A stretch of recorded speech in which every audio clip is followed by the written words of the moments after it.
Hello everyone, how are you all? I hope you all are fine and safe at your homes. I am Chanchal, your English teacher from SVM Mansa, and we have started our chapter pronoun, and today we are going to discuss the third type of pronoun, that is demonstrative pronoun. Demonstrative pronouns are used to show or identify one or a number of nouns that may be far or near in distance or time. तो demonstrative pronounce क्या होते हैं, जो हमें अपनी दूर और नज़दीक की चीज़ों को पॉइंट आउट करने में हेल्प करते हैं. They are only 4 in number, ये सिर्फ 4 ही होते हैं. सिंगुलर, अगर हमने कोई नज़दीक की नियर की चीज़ को पॉइंट आउट करना है तो उसके लिए सिंगुलर डिमॉन्स्ट्रेटिव प्रोनाउन है दिस और प्लूरल दीज. ऐसे ही अगर हमने किसी दूर की चीज़ को डिनोट करना है तो सिंगुलर है that and plural is those. For example, this is an apple, these are apples, that is an apple, those are apples. So here you can see in the picture that girl is standing near the apple. That's why she is telling us that this is an apple.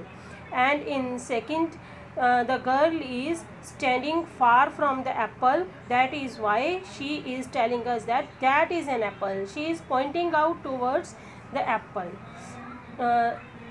More examples are, this is my book, these are my books, this is that is my book, those are my books. I hope you understood the demonstrative pronoun. It was very easy.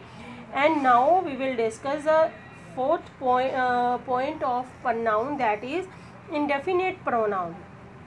Indefinite pronouns refer to the persons or things in a general way but don't refer to any person or thing in particular.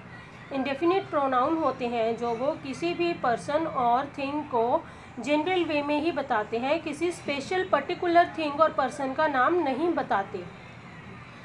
Singular indefinite pronounce कौन से होते हैं? Everybody, everyone, somebody, someone, anybody, anyone, nobody, no one, everything, something, anything, nothing, other, another, little, much, one, either, neither, each, enough. All these pronouns are used as singular. Plural are both, few, fewer, many, several, others. और कुछ ऐसे indefinite pronounce होते हैं जिनको हम singular और plural दोनों में काउंट करते हैं, जैसे कि सम, एनी, नन, ऑल, मोस्ट, मोर. तो ये कुछ ऐसे प्लूरल प्रोनाउंस हैं जिनको हम प्लूरल और सिंगुलर दोनों में काउंट करते हैं. तो नेक्स्ट हमें बेटा इसके मीनिंग्स बताए गए हैं. एवरीबडी मीन्स हर कोई, समबडी कोई, एनीबडी कोई भी, नोबडी कोई नहीं, एवरीथिंग सब कुछ, समथिंग कुछ, एनीथिंग कुछ भी, नथिंग कुछ नहीं, अनदर एक और, लिटल थोड़ा, वन कोई, आइदर दो में से कोई एक, नाइदर दो में से कोई नहीं, ईच प्रत्येक, इनफ काफ़ी, मच अधिक, एंड बोथ दोनों, फ्यू कुछ, फ्यूअर बहुत कम, सेवरल कई, मैनी बहुत, अदर्स दूसरे, सम कुछ, एनी कुछ, नन कुछ नहीं, ऑल सभी, मोर ज़्यादा, मोस्ट ज़्यादातर. तो ये कुछ ऐसे थे जिनको हम सिंगुलर प्लूरल दोनों में काउंट करते हैं, और हमारे लेफ़्ट साइड थे जो सिर्फ हम प्लूरल में ही काउंट करते हैं.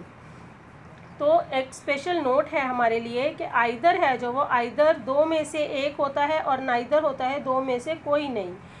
एनी होता है दो से अधिक में से कोई एक, और नन होता है दो से अधिक में से कोई भी नहीं. एवरी दो से अधिक में प्रत्येक, हर कोई, और ईच होता है दो या दो से अधिक में से कोई. बोथ दो में से दोनों, ऑल सभी जितने भी हैं. ठीक है बेटे, इसको आप अच्छे से रिवाइज करना और इसके एक्सरसाइजेस प्रैक्टिस करना. I hope you understood both these types, demonstrative and indefinite pronouns. Rest of the types we will discuss in next video. Thank you. Have a nice day.